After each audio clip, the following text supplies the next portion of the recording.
Bismillahirrahmanirrahim. Assalamualaikum warahmatullahi wabarakatuh. Anak-anak SMP Tawakal kelas 7 yang Pak Yakub cintai, mudah-mudahan kita hari ini dalam keadaan selamat, sehat, dan tidak kurang apapun ya. Nah, anak-anak sekalian, kita lanjutkan materi pelajaran hari Kamis yang lalu. Kita akan bahas yaitu lanjutan dari bagian keempat, sub pokok bahasan bagian keempat ya.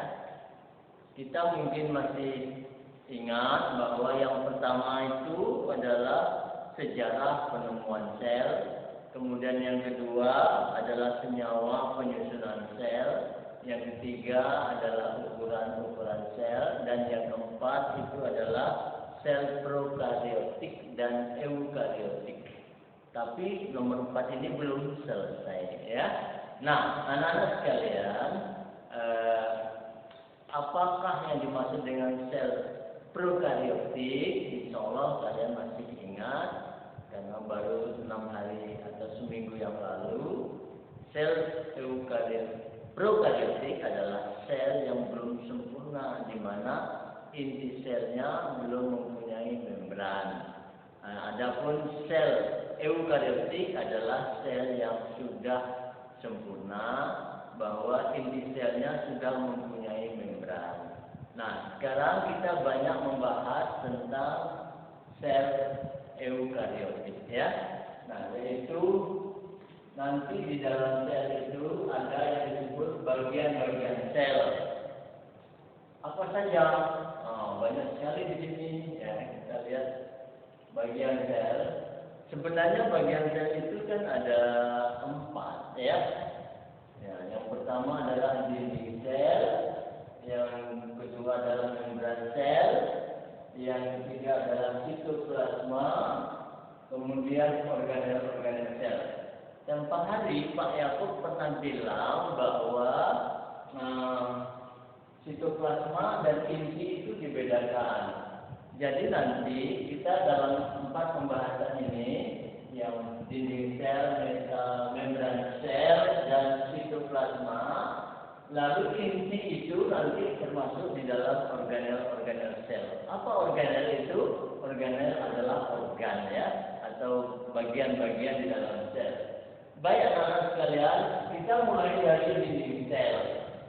Sebagaimana anak-anak ketahui, sel hewan dengan sel tumbuhan itu beda. Dan gimana bedanya? Kalau sel tumbuhan itu sel dinding, ada dinding sel, jadi selnya keras ya, sehingga kita bisa melihat bahwa dinding sel pada tumbuhan itu disusun oleh bahan yang disebut hemiselulosa dan juga selulosa. Lalu penguatnya lagi adalah pektin dan lignin. Ya, itulah yang menyebabkan fisik atau kondisi daripada dinding sel itu keras dan kaku. Ya, 25% hemiselulosa, 40% selulosa, sisanya adalah pektin dan lignin. Ini adalah untuk penguat dan mengeras dinding sel. Ya, gunanya apa dinding sel itu? Gunanya adalah mempertahankan bentuk sel dan mencegah keluarnya cairan sel. Ya, jadi ini hanya pada tumbuh-tumbuhan ya. Nah, kemudian kita lihat bagian sel yang kedua disebut membran sel. Ini bisa ada pada tumbuhan, juga bisa ada pada hewan. Membran sel ini letaknya atau posisinya di antara dinding sel dengan sitoplasma kalau pada tumbuh-tumbuhan. Ya, kalau pada hewan itu langsung membran sel namanya ya, karena hewan tidak punya dinding sel ya. Oke. Nah, sekarang fisiknya membran sel itu bagaimana? Kalau bisa dibilang bahwa fisiknya itu bersifat semi permeable. Apa sel impermeable itu? Adalah membran yang dapat dilewati oleh zat tertentu saja, umpamanya air, larutan, gitu ya. Tapi zat-zat tertentu lainnya yang ukurannya besar itu tidak bisa dilewati, tidak bisa tembus, gitu ya. Nah, anak-anak sekalian, lalu apa gunanya? Gunanya adalah untuk melindungi sitoplasma, ya. Sitoplasma itu nanti bagiannya banyak sekali, banyak ya. Lalu apa bahannya dari membran itu? Jawabnya adalah lipoprotein. Lipo itu lemak, ya. Protein ya protein. Jadi lipoprotein itu adalah senyawa lemak dengan protein, ya. Nah, sudah dua bagian sel yang Pak Yakub jelaskan. Sekarang bagian yang ketiga, apa namanya, anak? Ya, yaitu sitoplasma, ya. Nanti anak-anak bisa buka buku, kalau bukunya dibuka dulu, ya, lanjutan daripada bagian keempat, ya. Sub pokok bahasan keempat, ini dia materinya. Jadi sesudah prokaryotik dan eukaryotik, ya. Coba lihat bukunya dibuka, ya. Karena halaman buku yang Pak Yakub pegang itu beda dengan halaman buku kalian, ya. Nah, baik, kita lanjutkan.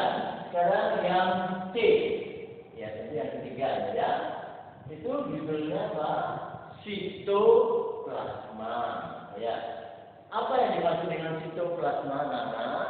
Yaitu bagian sel di antara inti dengan membran plasma.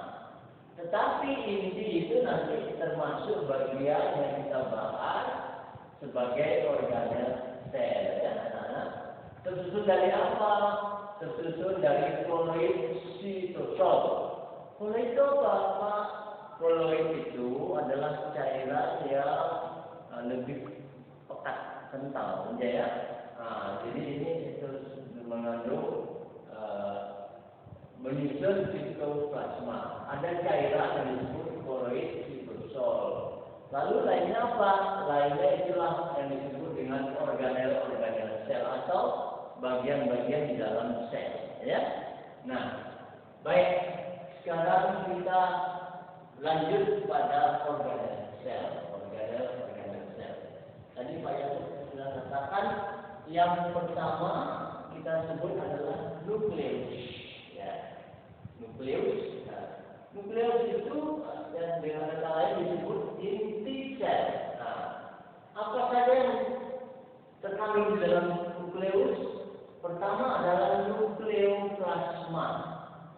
Apa nukleoplasma itu? Jawabannya adalah cairan inti sel, ya. Nukleoplasma. Dan satu lagi adalah nukleus. Apa nukleus itu? Adalah anak inti. Jadi sudah ada inti, masih ada anaknya inti, ya. Dan juga lagi masih ada, yaitu kromosom. Di dalam inti itu ada kromosom. Apa itu kromosom? Kromosom adalah mengandung butir-butir gen yang membawa sifat keturunan, yang kita sebut itu nanti mengandung deoksiribonukleik asid. Waktu kemarin lalu Pak Yakub bilang diribonukleik asid. Yang betul deoksiribonukleik asid, ya. Kalau RNA itu lebih sederhana lagi namanya, yaitu ribonukleik asid. Sekali lagi, saya ulangi. Kalau ini disebut deoksiribonukleik asid, ya. Nah, nukleus ini juga bisa apa yang aku sebutkan, dia mengatur metabolisme dalam sel, mengatur kegiatan aktivitas dalam sel, ya. Nah, yang kedua apa? Yang kedua itu disebut retikulum endoplasma, disingkat menjadi RE. Coba anak-anak mungkin bisa lihat gambarnya itu ya. Gambarnya seperti oh di sini tidak ada kelihatan jelas. Nah, retikulum endoplasma itu letaknya antara inti dengan membran sel. Jadi dia seperti sebagai penghubung. Makanya salah satu fungsinya adalah sebagai transportasi, ya. Penghubung itu biasanya dilakukan oleh bagian transportasi, pengangkutan, ya, pemindahan, ya. Nah, retikulum endoplasma itu ada dua macam. Ada yang kasar, ada yang halus. Yang kasar itu mengandung ribosom. Padahal ribosom nanti kita sebut lagi di sini, ya. Apa ribosom itu? Nah, ribosom itu adalah bagian yang berfungsi untuk melakukan sintesa protein. Sintesa itu apa? Sintesa itu adalah penggabungan atau pembentukan, ya. Jadi kalau dibentuk namanya sintesa, kalau diuraikan namanya analisa, ya. Nanti kalau dalam kimia itu akan jelas apa sintesa, apa analisa, ya. Kemudian retikulum endoplasma yang halus, dia berfungsi untuk melakukan sintesa lemak. Lemak tadi kita sebut lipo, ya, lipo. Dan transportasi. Baik, inilah retikulum endoplasma. Yang ketiga namanya ribosom. Nah, ribosom ini tadi juga sudah terdapat di retikulum endoplasma yang kasar dan fungsinya untuk sintesa protein. Nah, ribosom ini tersebar di seluruh bagian sitoplasma. Kemudian yang keempat anak-anak, apa itu namanya? Badan Golgi. Kalau dalam bahasa Inggris disebut Golgi body, ya. Gunanya apa? Gunanya untuk melakukan sintesa polisakarida. Polisakarida itu contohnya amilum, zat tepung, ya, gula, itu. Termasuk juga hemiselulosa, itu.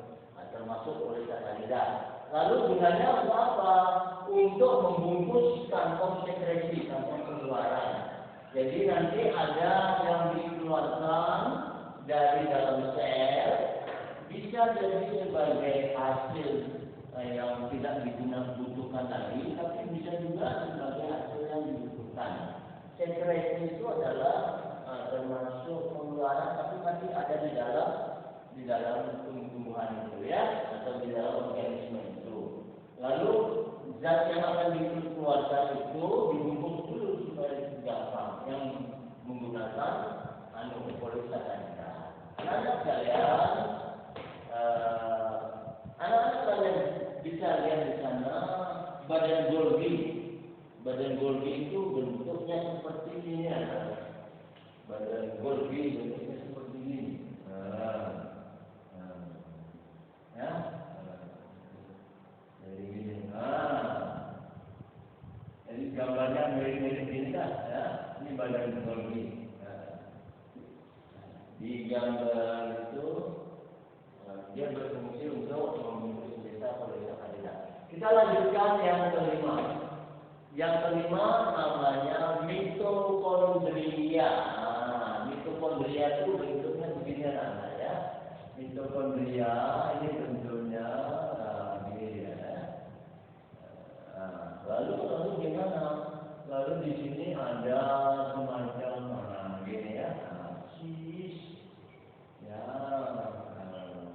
Untuk apa ini? Untuk mitokondria adalah tempat pembentukan energi. Jadi biasanya energi itu dibentuk dari hasil respirasi.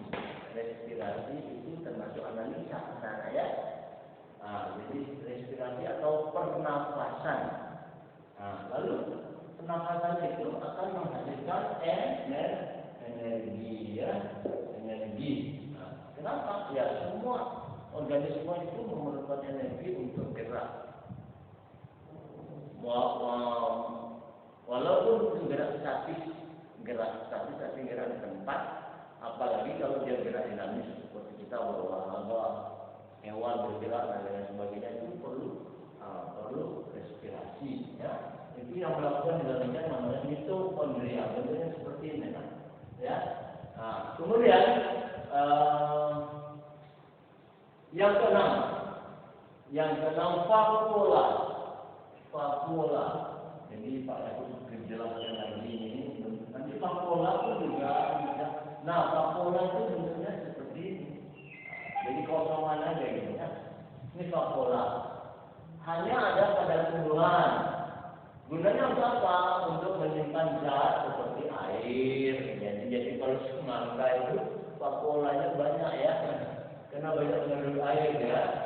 Kemudian makanan, umpamanya umbi kayu atau umbi-umbian, itu dia vakuolanya untuk menyimpan makanan yaitu zat tepung ya. Bisa juga gula pada tubuh. Kemudian vakuola juga untuk menyimpan zat-zat sisa yang ada di dalam sel. Baik anak, ini juga tidak kalah pentingnya. Nomor 7 itu hanya ada pada tumbuhan. Apa namanya itu? Kloroplas. Nah, ini ada hubungan dengan kata klorofil. Anak-anak sudah tahu, yakin Pak Yakub sudah tahu. Tanaman hijau itu klorofil itu warnanya hijau. Tanaman hijau dibantu oleh energi sinar matahari dapat melakukan fotosintesis. Jadi karena itu kloroplas itu hanya bagi organel sel yang hanya ada pada tumbuh-tumbuhan ya. Oke. Kita lanjutkan yang ke-8. Ke-8 namanya lisosom ya. Lisosom ini di dalam lisosom itu mengandung enzim hidrolit. Apa guna enzim hidrolit itu? Gunanya untuk melakukan pencernaan di dalam sel. Misalnya nanti protein harus dicerna atau lemak harus dicerna ya. Apalagi yang lain-lain itu, maka dia menggunakan enzim hidrolit terdapat dalam organel sel bernama lisosom ya. Nah, kemudian yang terakhir ke-9 namanya sentriul. Sentri itu artinya pemusatan. Sentri ya. Tapi nanti gunanya karena di dalam sel itu ada sepasang sentriul. Jadi kalau ini sel ya, ini sel nanti ada sentriul ya, sepasang ya. Sepasang sentriul ya. Lalu sentriul ini nanti dia biasanya bentuknya batangan gitu ya. Batangan. Lalu gunanya apa? Sentriul ini gunanya untuk pembelahan sel. Jadi anak-anak supaya tahu sel organisme tumbuhan, hewan maupun juga manusia itu nanti dari satu sel dia akan membelah bisa menjadi 2 sel. Nah, ini nanti akan memisah menjadi sel kedua. Akhirnya besar lagi ya. Nah, itulah sentriul. Tapi pada hewan terutama. Sekarang yang terakhir, bagian yang kelima, alat untuk pengamatan sel. Alat untuk pengamatan sel, insya Allah kalian juga sudah pernah dengar dan sering, namanya mikroskop. Apa namanya? Mikroskop ya. Mikroskop. Mikro artinya kecil, skop itu artinya pandangan ya. Mikroskop.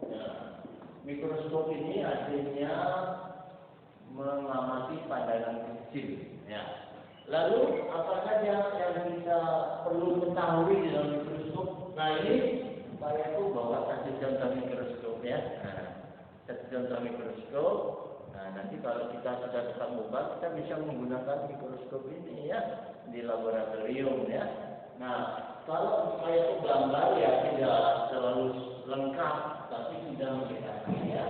Yang pertama di atas ini ada lensa namanya lensa okuler, yaitu lensa yang dekat dengan mata.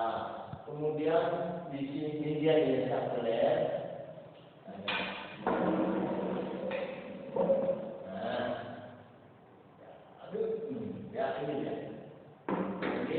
populer ya.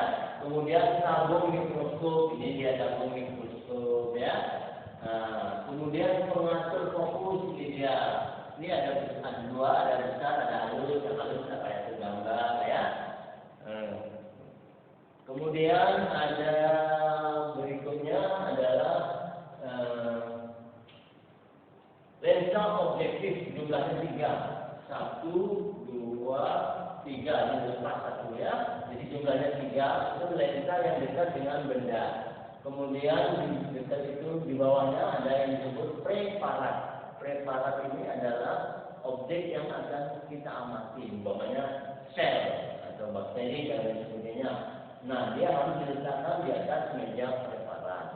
Kemudian di bawahnya ada lagi yang disebut dengan reflektor atau kaca pembesar kaca pemantul untuk fokus menambah masuknya cahaya ya. Nah ini biasanya dari lensa pakai teleskop ya. Nah kemudian ini semuanya adalah batang mikroskop atau kaki mikroskop dan pegangan mikroskop ya. Nah jadi itu bagian daripada mikroskop. Nah, anak sekalian, saya pun minta kalian untuk mempelajari perbedaan antara sel hewan dan sel tumbuh-tumbuhan. Ya, insya Allah minggu depan kita akan lanjutkan yaitu perbedaan sel hewan dan sel tumbuh-tumbuhan. Kemudian boleh kalian sudah bisa mencoba untuk mengerjakan uji kompetensi 1. Jumlahnya ada 15 soal, tapi saya pun minta 10 soal aja. Pilihan ganda ya. Pilihan ganda, uji kompetensi 1, kalian cukup jawab ABCD-nya saja dan tulis halamannya ya, dan uji kompetensinya. Ya mungkin itu saja dulu pertemuan kita hari ini. Mudah-mudahan kita senantiasa dalam lindungan Allah Subhanahu wa taala dalam keadaan sehat walafiat ya. Sekian, assalamualaikum warahmatullahi wabarakatuh.